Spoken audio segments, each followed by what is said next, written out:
Bienvenido de nuevo al programa. Nos acompaña nuevamente el coronel Jacques Baud, ex miembro de los servicios de inteligencia suizos, experto en Oriente Medio y un autor bastante prolífico. Me alegra mucho tenerle de vuelta, porque hay mucho que discutir sobre lo que realmente está ocurriendo en Oriente Medio. Robin, muchas gracias por invitarme a tu programa. Gracias. Bien, ahora tenemos a los medios llenos de celebraciones por este acuerdo de paz que pone fin a la matanza de 2 años en Gaza.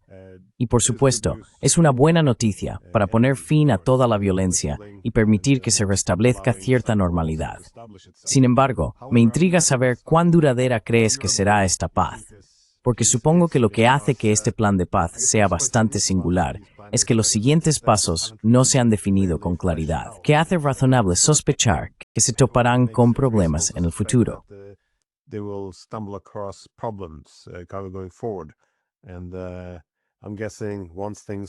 Y supongo que, una vez que las cosas vayan mal, el enfoque principal será el control del relato, culpar al bando contrario de que las cosas salgan mal. Pero creo que lo más importante es el Estado palestino. Eso parece tener que ser la base de una paz duradera. Y sin embargo, no parece que haya un compromiso claro. Quiero decir, sí aparece como uno de los puntos del plan, pero cuando escuchas los discursos de los israelíes y los estadounidenses, no da realmente la impresión de que tengan intención de cumplirlo.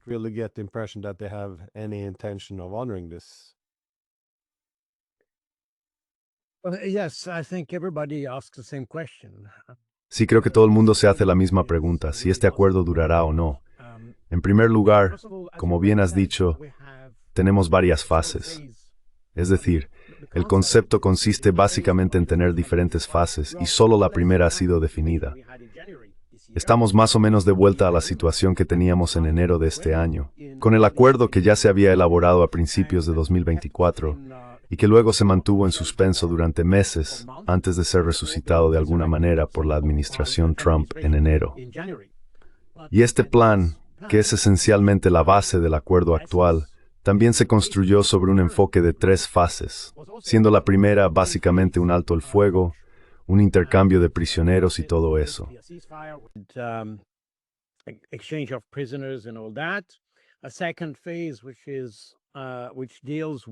Una segunda fase abordaría una solución más duradera, la reconstrucción, el restablecimiento de los servicios humanitarios y cosas por el estilo. Y una tercera fase conduciría, de hecho, a una situación estable con instituciones palestinas y demás. El problema es que la segunda y la tercera fases nunca se han definido ni negociado realmente. Existían solo sobre el papel, sin estar claramente delineadas, y nunca se discutieron en profundidad. Así que hoy estamos en la misma situación. La cuestión es que Israel, y creo que esto es algo generalizado, no solo de Benjamín Netanyahu, tiene un entendimiento amplio dentro de la población israelí de que no debe existir un Estado palestino. Punto.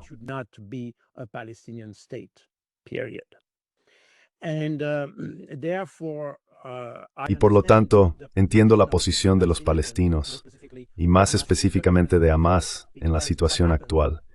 Porque lo que ocurrió, ya sabes, este plan, el plan actual, se había discutido como un plan de 21 puntos por Donald Trump y los Estados Árabes en septiembre, y luego se discutió con Benjamín Netanyahu, donde se convirtió en un plan de 20 puntos. Lo interesante es que, cuando comparo los dos documentos, al menos las versiones que tengo, el punto que se eliminó es la promesa de Israel de no atacar a Qatar nuevamente. Ese es el punto que se quitó cuando pasó de un plan de 21 puntos a uno de 20 puntos. Así que esto es muy interesante. Aunque se puede interpretar de diferentes maneras, creo que la interpretación más justa es que era un plan sobre Palestina, no un plan sobre Qatar.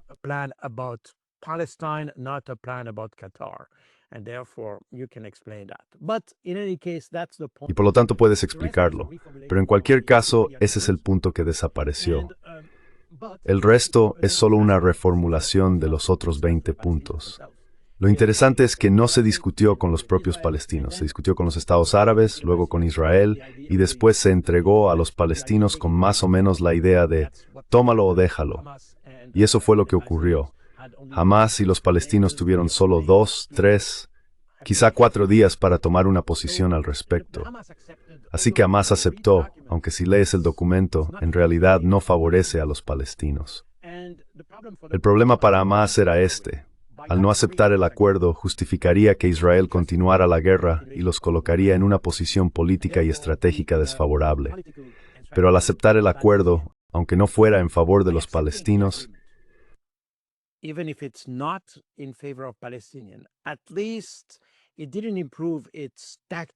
al menos no mejoró su situación táctica, pero sí, digamos, fortaleció su posición política y estratégica como el partido que aceptó un acuerdo, no como el partido que no lo hizo. Y si se leen las discusiones que tuvieron lugar dentro de Hamás, ese fue exactamente el centro del debate. Emitieron un comunicado que no se ha difundido ampliamente en Occidente, pero que fue publicado por Donald Trump, por cierto, un comunicado que confirmaba que estaban de acuerdo con el acuerdo, aunque con algunas reservas sobre aspectos que requerían una negociación adicional.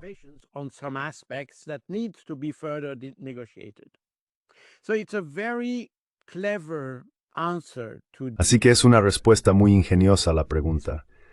En realidad es una repetición de Donald Trump, de hecho, porque no dijeron que no. Dijeron, aceptamos, pero esto necesita ser ajustado. Me refiero, por ejemplo, al tema del desarme de la resistencia y cosas por el estilo. Y en esos aspectos que deben negociarse, también tenemos que entender que la posición de la resistencia palestina es muy fuerte. Cuando hablamos de desarmar a Hamás y a la resistencia palestina, y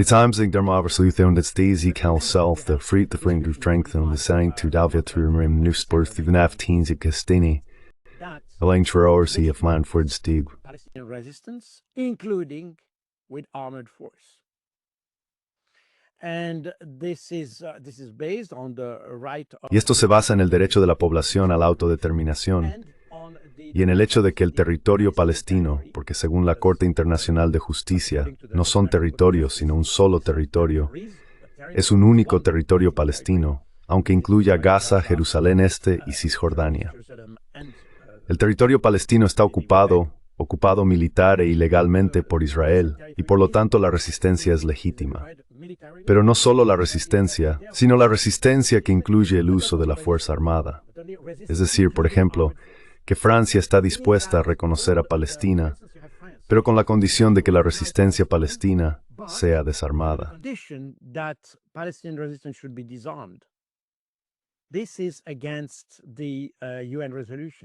Esto va en contra de la resolución de la ONU, y de hecho muchos países han dicho lo mismo. Creo que Bélgica tiene una posición muy similar. Quiero decir, los belgas siempre han tenido una postura parecida a la de los franceses, por cierto. Pero eso es otra discusión. En cualquier caso, estamos en esta situación en la que los palestinos quieren que se reconozcan y se tengan en cuenta en el acuerdo estos derechos. El derecho a defenderse, el derecho a resistir. Por lo tanto, tienen una posición muy firme cuando dicen, estamos de acuerdo, pero hay que negociarlo. Ahora bien, ¿por qué estuvieron de acuerdo? Porque sabían que, independientemente de su decisión, Israel no respetaría el acuerdo.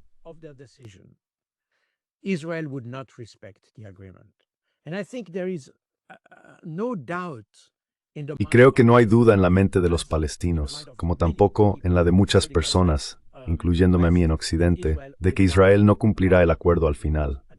Encontrará la manera de reanudar los combates. Siempre ha sido así desde 1947. Los israelíes nunca se han visto obligados por un tratado o una resolución de la ONU si no era de su interés. Así que la cuestión es que los palestinos saben que los israelíes no lo harán.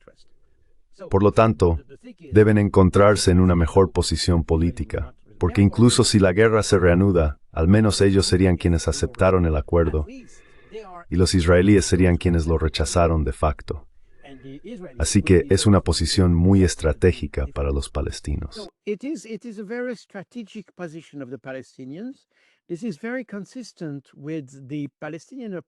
Esto es muy coherente con el enfoque palestino hacia el conflicto desde el principio. porque toda la idea de los palestinos no es solo matar israelíes, y de hecho no matan a muchos israelíes. Eso es un hecho. La idea principal es dar relevancia a la cuestión palestina en el escenario internacional. Y esa fue una de las razones del 7 de octubre de 2023, porque la situación estaba al límite en la Franja de Gaza y en otros lugares. Debemos recordar que a comienzos de 2023 no solo había problemas en la Franja de Gaza, incluido el hecho de que Qatar dejó de pagar a los funcionarios allí, dejando a mucha gente sin salario. Eso generó un problema social en la primavera de 2023.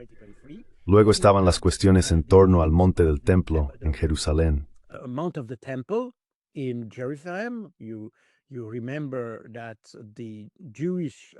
Recuerdas que los judíos radicales tienen este plan de reconstruir el tercer templo de Salomón, y eso implicaría la destrucción, o al menos la destrucción parcial, de la mezquita de Al-Aqsa.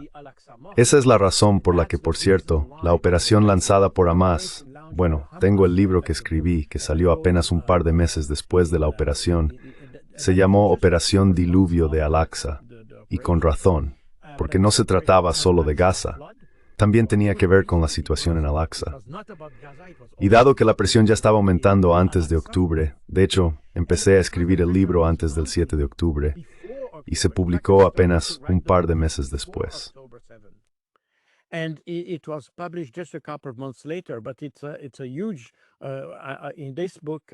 este libro repaso toda la historia de la relación entre israelíes y palestinos, centrándome en cómo los israelíes gestionaron mal la cuestión de la resistencia palestina.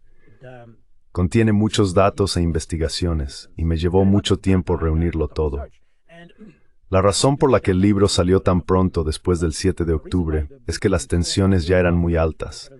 Había empezado a escribirlo antes. Mucha gente lo ha olvidado, porque todos piensan en el 7 de octubre. Pero eso no es cierto.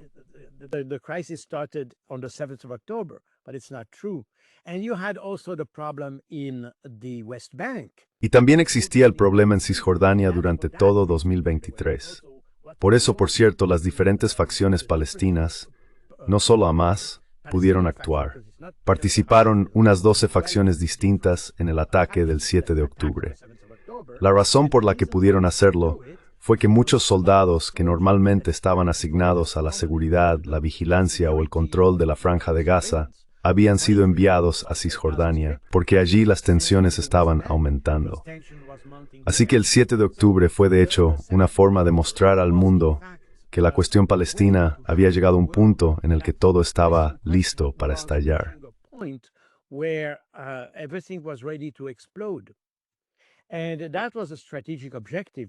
Ese era un objetivo estratégico, de hecho, y ese objetivo se ha alcanzado sin duda.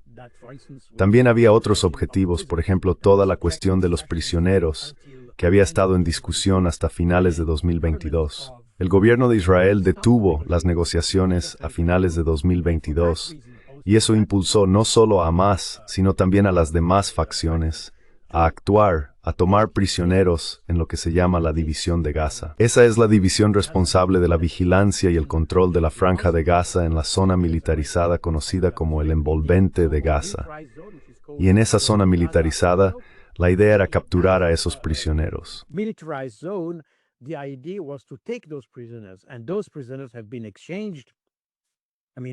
Y esos prisioneros han sido intercambiados. Quiero decir, hemos visto a los últimos 20 que fueron intercambiados por prisioneros palestinos.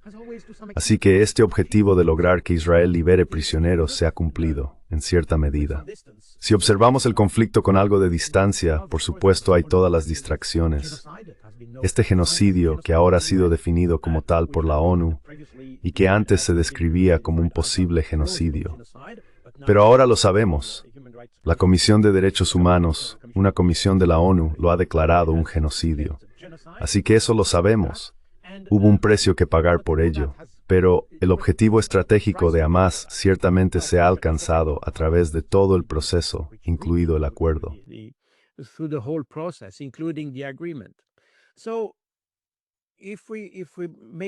Así que si miramos el resultado final, Hamás no se encuentra precisamente en una posición completamente desfavorable, La gran cuestión hoy es ¿qué harán los estadounidenses? Sobre todo porque son más o menos los principales, digamos, coordinadores de lo que está ocurriendo, ya que no podemos esperar que los israelíes inicien un proceso de negociación. Y los europeos, puedes olvidarte de ellos, porque son irrelevantes. Incluso si Macron intenta mostrarse activo en Sharm el-Sheikh, fue objeto de burla por parte de Donald Trump, por cierto, porque los europeos son inexistentes en este conflicto. Solo suministran armas a Israel y nada más. Pero en lo que respecta a la resolución del conflicto, no desempeñan absolutamente ningún papel. En cuanto a Estados Unidos, bueno, hay que admitir que Trump ha tenido un papel. Ahora bien, el problema es que el trabajo no está terminado.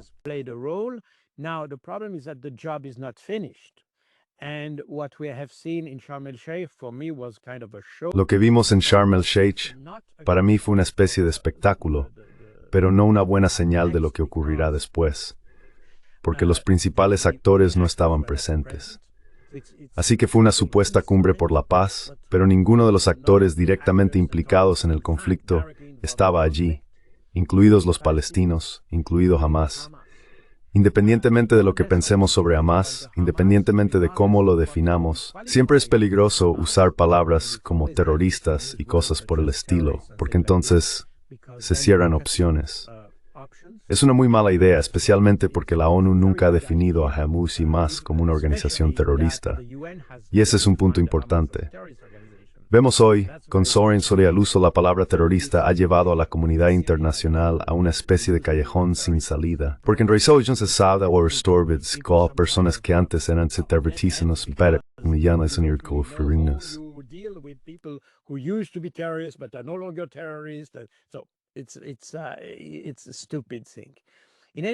Así que es una tontería. En cualquier caso, sea lo que sea que pensemos sobre Hamás, es un actor en el conflicto, y no se puede hacer la paz si no se habla con los actores del conflicto. Esa es una regla básica. Quiero decir, solo puedes hacer la paz con tu enemigo, no puedes hacer la paz con otra persona. Tus enemigos tienen que formar parte del proceso. Es una situación muy extraña, porque tendemos a actuar como si los palestinos no existieran, y hablamos de paz sin ellos. Esto es absolutamente una locura, desde un punto de vista de sentido común, pero también desde uno geopolítico. Haces la paz con tu enemigo. Eso es tan cierto en la vida privada como en la geopolítica. Así que hay que incluirlos y hacer que participen en el proceso. Perdón, te interrumpí.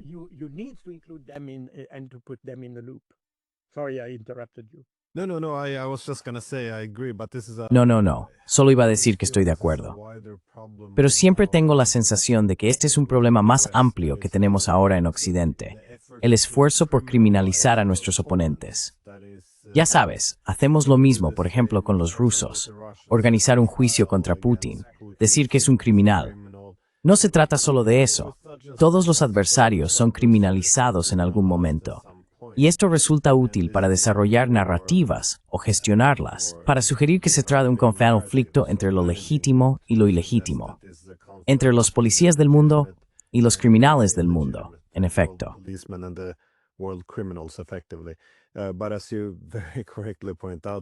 Pero, como señalas muy acertadamente, el problema es que ya no se puede hacer diplomacia, porque la paz no consiste en sentarse a hablar con tus amigos, sino en sentarse a hablar con tus oponentes. Y si no es legítimo hablar con criminales, ya sabes, si son terroristas o criminales de guerra, bueno, como comentamos antes, Kaja Kallas llegó a pronunciar esas palabras. ¿Por qué iba a hablar con Putin? Es un criminal de guerra. Ese era todo su argumento. No tiene ningún sentido. Exactamente.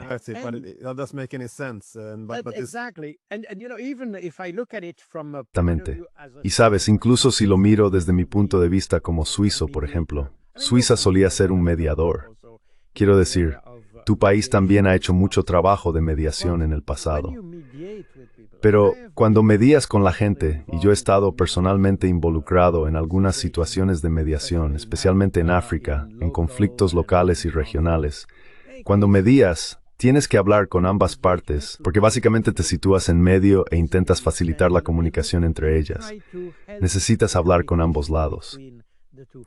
Ahora, el Parlamento suizo decidió recientemente que Hamás es una organización terrorista. Entonces, ¿cómo puedes mediar así? No puedes hablar con ellos porque son terroristas. Los has definido como terroristas.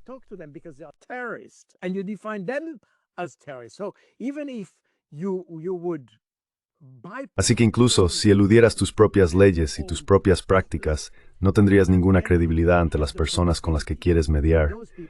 Es una situación totalmente absurda en la que nos encontramos. Y como bien dijiste, con eso acabamos de matar la diplomacia. Pero esa fue la postura de los estadounidenses. Todos los europeos, e incluyo a Suiza en ello, han adoptado esta práctica estadounidense de demonizar al enemigo hasta el punto de que no se puede hablar con él. Eso también refleja el tipo de guerras que Occidente ha librado en los últimos 30 años. Guerras emprendidas sin saber qué se quiere conseguir. Básicamente, no hay un objetivo, y nadie sabe exactamente qué lograron los estadounidenses en Irak. Aparte de derrocar a Saddam Hussein, ¿qué lograron? Nada. Solo crearon caos, crearon terrorismo.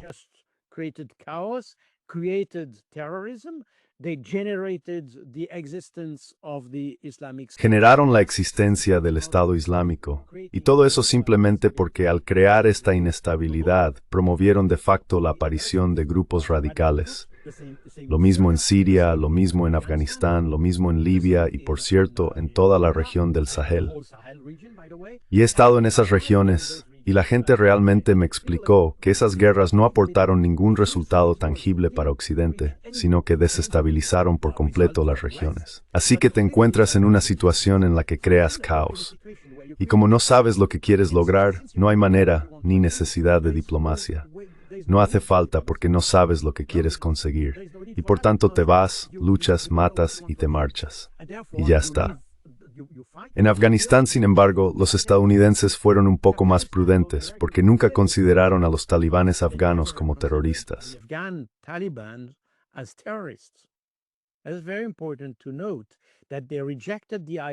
Es muy importante señalar que rechazaron la idea desde el principio y comenzaron en octubre de 2001.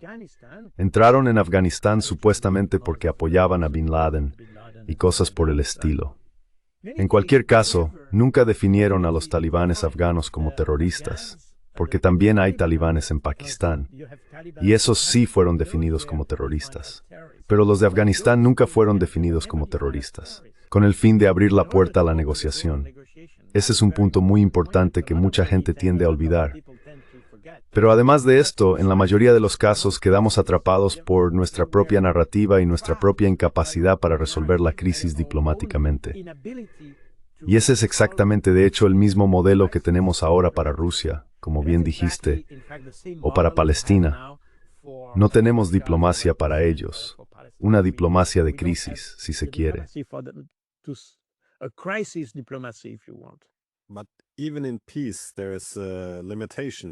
Pero incluso en tiempos de paz, hay limitaciones si no se legitima a la oposición.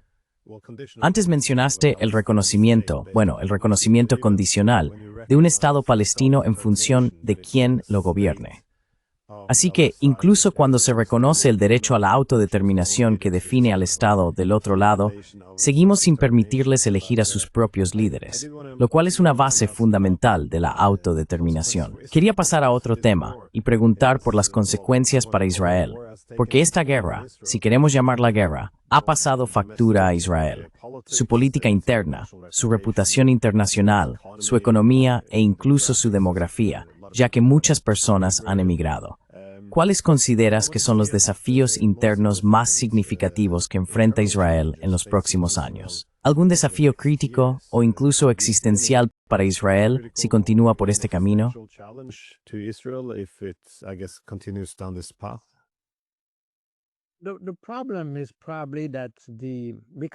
El problema probablemente sea que más del 80% de la población aparentemente apoya la política de Netanyahu hacia los palestinos. Todas las manifestaciones que hemos visto en Israel, que a menudo se presentan en Occidente como pro-paz o anti-Netanyahu, no son exactamente eso. La mayoría trataban sobre el regreso de los llamados rehenes, no contra la política hacia los palestinos. Esto significa que la población en Israel está muy politizada y radicalizada en lo que respecta a los palestinos. Veo muy pocos incentivos dentro de la sociedad israelí para resolver la situación con Palestina a largo plazo. Por ejemplo, mediante una solución de dos estados. Los israelíes están, como siempre han estado, a favor de una solución de un solo estado. Un estado que sea judío, y punto. One state which is a Jewish state, period. It's not a state that allows for No es un estado que permita a otras comunidades ser ciudadanos normales. Ya es así porque incluso dentro de Israel, tal como lo conocemos, no todos los judíos tienen los mismos derechos como ciudadanos israelíes. Una de las leyes fundamentales, ya que Israel no tiene una constitución, solo un conjunto de leyes básicas, establece que Israel es un estado judío. No recuerdo la fecha exacta, pero es bastante reciente, adoptada bajo Benjamin Netanyahu. Así que no es simplemente un estado. Quiero decir, Noruega no protestante o católico, es simplemente un estado, como ocurre en Suiza. No es un estado de religión X, pero Israel es un estado judío. But Israel is a Jewish state. As a result, you have Como resultado, existe discriminación dentro del país contra los palestinos, que de hecho vivían en el territorio antes de que existiera Israel. Y eso ha sido así desde el principio. En 1947, cuando la Asamblea General adoptó la Resolución 181, es muy importante entender esto porque ayuda a explicar la posición de los palestinos. Esa resolución que sentó las bases para la existencia de Israel, en realidad no otorgó ni un solo metro cuadrado a los judíos. Simplemente abrió la posibilidad de tener dos estados o uno solo. Había planes y hemos visto los mapas propuestos y todo eso, pero no eran más que propuestas. La idea era que la población que vivía en Palestina en ese momento decidiera mediante un referéndum lo que quería.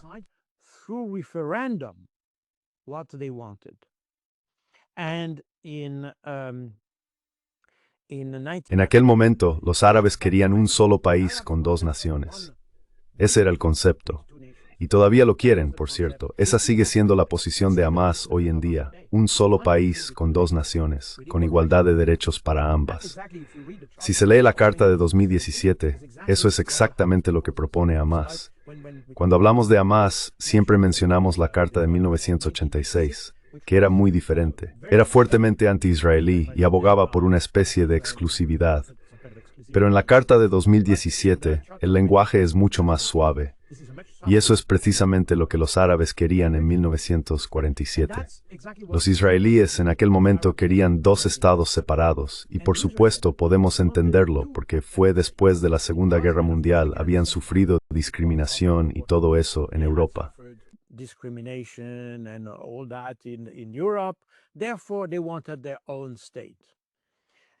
Por lo tanto, querían tener su propio estado.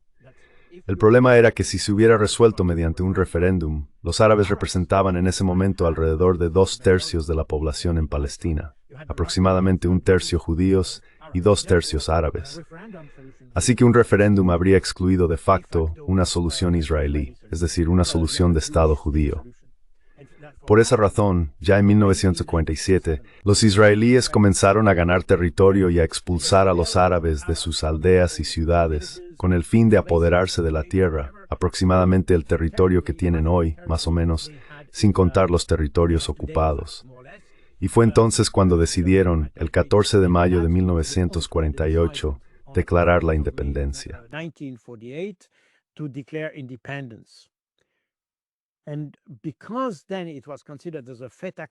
Y como entonces fue considerado un hecho consumado por los estados árabes, declararon la guerra a Israel, no porque rechazaran la resolución, como se dice muy comúnmente en Occidente, sino porque Israel, de hecho, había ido más allá de lo que estaba escrito en la resolución y había creado un hecho consumado militar sin tener en cuenta la resolución de la ONU. Eso llevó a la guerra de 1948-1949. Por esa razón, si se observa el problema desde una perspectiva palestina, todo el territorio de Israel no es legítimo, porque este territorio debería haberse definido mediante un referéndum, no mediante la violencia. Y por eso es muy difícil para los palestinos aceptarlo.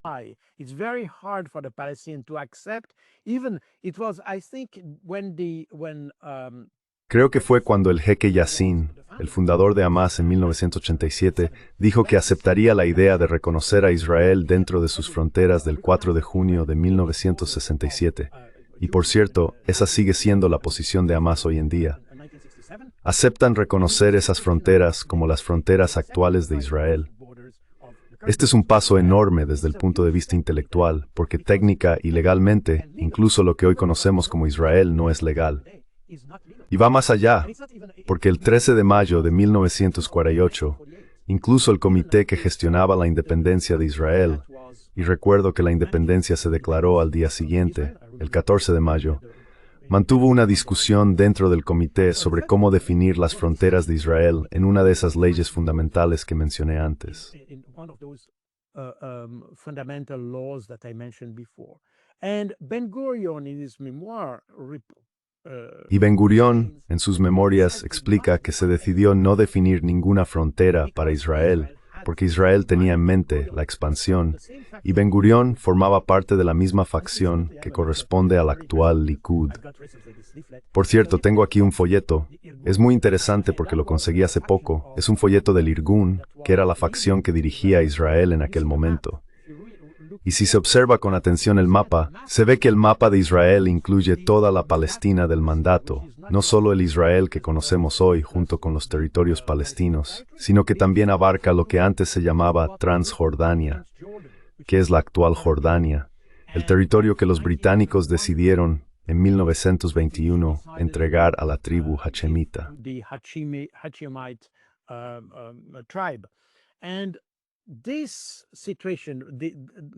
Y esta situación, la negativa a aceptar la decisión británica de otorgar Transjordania, fue impulsada por un movimiento dentro del sionismo llamado sionismo revisionista. Y revisionista aquí no tiene nada que ver con el Holocausto ni con nada parecido, como solemos asociar hoy la palabra. Se trataba de revisar la decisión británica de ceder Transjordania a los hachemíes y de recuperarla.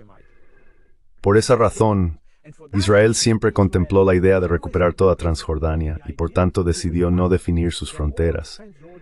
Por eso incluso hoy Israel no tiene fronteras oficiales. Creo que es el único país del mundo sin fronteras oficiales.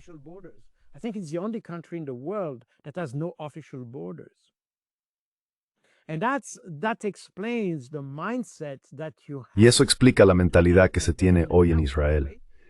Benjamin Netanyahu, por cierto, proviene precisamente de esta facción del sionismo. Su facción, el Likud, procede del sionismo revisionista. De hecho, es revisionista. Y por esa razón también se explica el estado de ánimo con el que los palestinos ven el acuerdo actual. Porque esta idea de los sionistas revisionistas, tomar la totalidad de la antigua Palestina del mandato, lo que consideran el Gran Israel, no ha sido abandonada. Y por tanto lo que vemos hoy, y por eso cuando hablamos de un acuerdo de paz creo que es incorrecto, deberíamos llamarlo más propiamente un acuerdo de alto el fuego.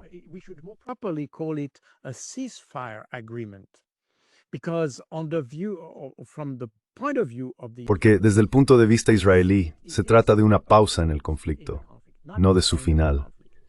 Y probablemente por eso tuvieron lugar las fases posteriores del acuerdo que mencionaste al comienzo de este programa. Nadie habla de ello, porque sería inaceptable para Israel. Y por eso, ahora que se han intercambiado los prisioneros, Israel probablemente aprovechará la oportunidad para reorganizar sus fuerzas armadas y demás.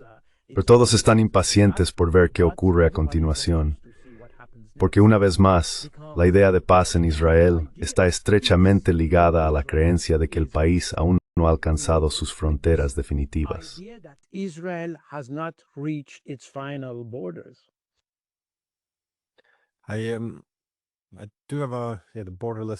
Una Israel sin fronteras es un concepto interesante, sin embargo. Pero también quería hacerte una última pregunta, que tiene que ver con Netanyahu. Según se informa, le ha dicho al presidente Putin que Israel no quiere una guerra con Irán, y supuestamente este mensaje debía transmitirse a los iraníes. Bueno, la última vez que hablaron de paz con Irán, durante las negociaciones, fueron bombardeados. Así que últimamente, los iraníes son un poco escépticos respecto a la sinceridad de Israel. Y supongo que es razonable pensar que esto podría ser otra maniobra para hacerles bajar la guardia. Pero, ¿qué tan grave consideras la amenaza de una guerra directa entre Israel e Irán a corto plazo?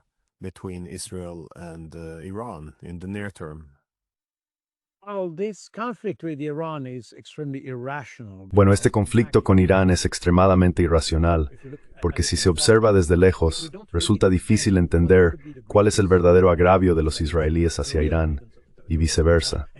No tienen una disputa territorial, están lejos el uno del otro y poseen áreas de influencia distintas, por así decirlo. Así que realmente no se entiende por qué Israel considera a Irán su principal enemigo. De hecho, durante mucho tiempo, Israel tuvo a Irán como aliado en la región, especialmente porque es la potencia chií más importante allí. E Israel siempre se ha considerado rodeado de países suníes, por lo que tener un aliado chií detrás de ese cinturón suní era en cierto modo una especie de seguro para Israel.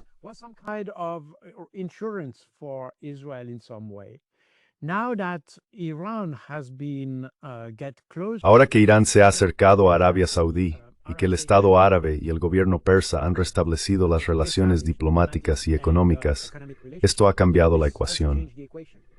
Este movimiento se hizo diplomáticamente muy evidente el año pasado con la reanudación oficial de las relaciones entre Irán y Arabia Saudí. En realidad, todo comenzó después de que Irak fuera derrotado por los estadounidenses, porque entonces los estadounidenses empezaron a mirar hacia Irán. Y fue entonces cuando Irán se convirtió en el principal enemigo de Israel, por una razón clara. Tener un conflicto con Irán daría a Israel una justificación o una forma de obligar a Estados Unidos a permanecer en la región.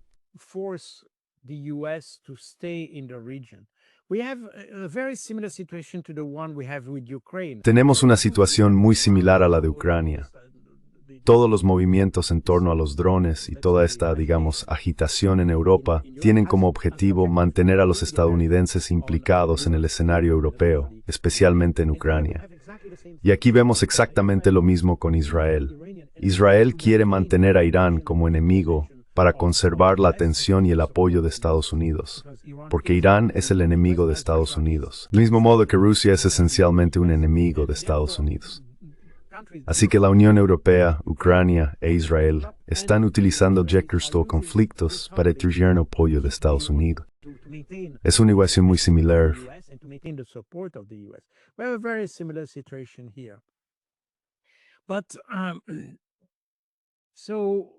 Pero dudo que Israel cambie de opinión de repente y diga, bueno, haremos la paz con Irán. Mi sensación es que, en el reciente intercambio que tuvimos en junio, el intercambio de misiles entre Irán e Israel, Israel ha demostrado que tiene debilidades serias. Todo el sistema de defensa aérea que se suponía debía proteger a Israel ha fallado por completo. Tienen que reconocer que la tecnología iraní puede eludir incluso las defensas antimisiles más sofisticadas y, por lo tanto, necesitan más tiempo para reconstruirse. Tienen que reconstruir un sistema de defensa que se ha visto debilitado tanto en Gaza, en lo que respecta a las fuerzas terrestres, por así decirlo, como en las fuerzas de defensa aérea a causa del conflicto con Irán. Ahora tienen que reconstruir eso.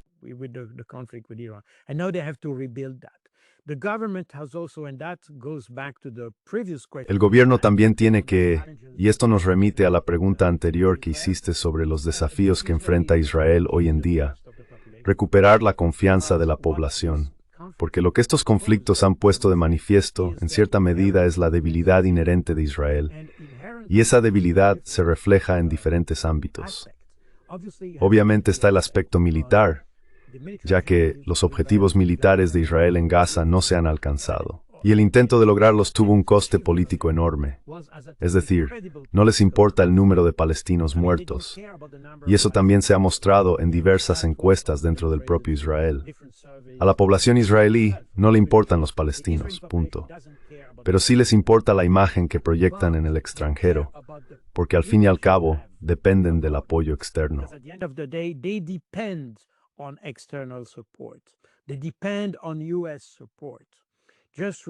Dependen del apoyo de Estados Unidos. Solo para recordarlo, recientemente se publicó en Estados Unidos un mapa por parte de la Federación de Maestros, creo que la Federación de Maestros más grande, en el que Israel ya no aparecía en el mapa. Estaba etiquetado como Palestina, sin fronteras israelíes. Ese es uno de los muchos indicios de que la imagen, la percepción de Israel, que solía ser bastante positiva en Estados Unidos por muchas razones, ha caído ahora a un nivel peligrosamente bajo. Y en Occidente, en general, la gente tiende a despreciar no solo a Israel, sino también a los judíos en general. Se puede ver en el número de actos antisemitas que se han disparado en todo el mundo, como restaurantes en España o Italia, que se niegan a atender a turistas israelíes, por ejemplo.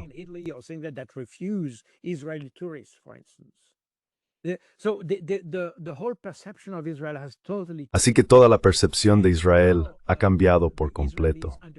Y ahora los israelíes entienden que matar palestinos puede parecerles aceptable, pero tiene un precio, y ese precio es la imagen de Israel en el mundo.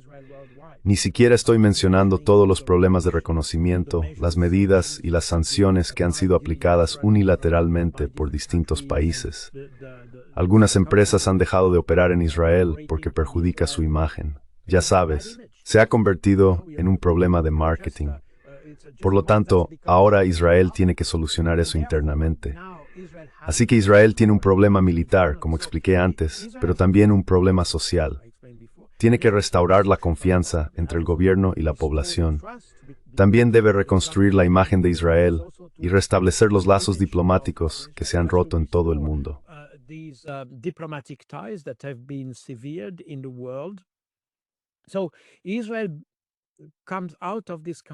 Así que Israel sale de este conflicto extremadamente aislado, pero no hay ninguna señal de que haya abandonado sus objetivos anteriores, contra Irán, contra Palestina, sobre una solución política para Palestina y todo eso. Así que lo que probablemente ocurra es que Israel aprovechará este acuerdo para hacer una pausa en lo que está haciendo, intentar reconstruirse, pero en la primera oportunidad todo se reanudará. Porque de nuevo, no hay absolutamente ningún indicio de que Israel haya cambiado de opinión sobre Palestina, sobre tener un Estado que abarque toda Palestina, me refiero a la antigua Palestina. Y eso incluye de algún modo la ampliación de la colonización de Cisjordania, que eventualmente también incluirá la recolonización de Gaza.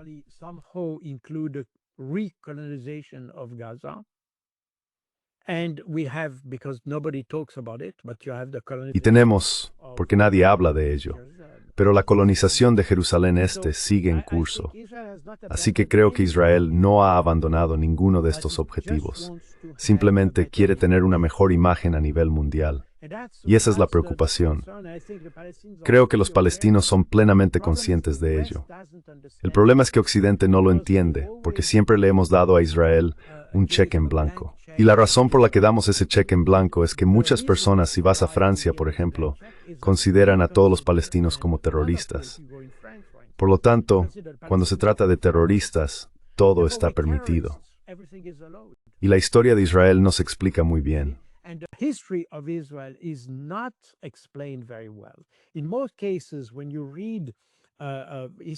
En la mayoría de los casos, cuando lees libros de historia o escuchas a historiadores, especialmente en la televisión francesa o en medios similares, te dirán que en 1947 la ONU dio territorio a Israel. Y eso es totalmente falso. Lee la resolución. Israel no obtuvo ni un solo metro cuadrado legalmente. Ni un solo metro cuadrado legalmente. Esa es la realidad. Y por lo tanto, la legitimidad de Israel es sin duda un tema. Es porque bajo presión, los palestinos tuvieron que reconocerlo. Por eso están tan interesados en obtener ese reconocimiento de Israel, porque se han quedado con cada metro cuadrado.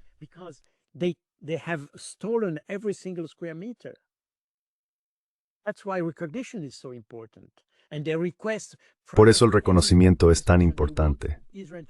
Insisten, antes de cualquier discusión, en que Israel debe ser reconocido, porque legalmente, si lo analizas desde el punto de vista legal, no hay reconocimiento posible. Así que lo que quieren es un reconocimiento político, ya que el legal no es posible. Y eso es muy importante. Por cierto, volviendo a la cuestión del Estado sin fronteras, la ONU ha pedido a Israel varias veces que defina sus fronteras, que las defina legalmente. Israel siempre se negó, stored en tufta. Así que Israel ren estado en exist. Es para Oxen. That's the paradox. Well, this is the Bueno, este es también el dilema, ¿verdad? Si tienes un Israel sin fronteras, se vuelve muy difícil establecer un nuevo statu quo. Pero eso también estaría en el interés de Israel, porque ahora con los grandes cambios de poder y la influencia reducida de Estados Unidos, así como su nuevo enfoque en el mundo, realmente le conviene a Israel tener un nuevo statu quo consolidado. Pero cuando eres tú quien se interpone en el camino de establecer ese nuevo statu quo, tienes un pequeño problema. En fin, coronel, como siempre, muchísimas gracias por sus ideas. Siempre es un placer conocer su punto de vista. No hay problema. Muchas gracias por invitarme. Gracias. Thank you.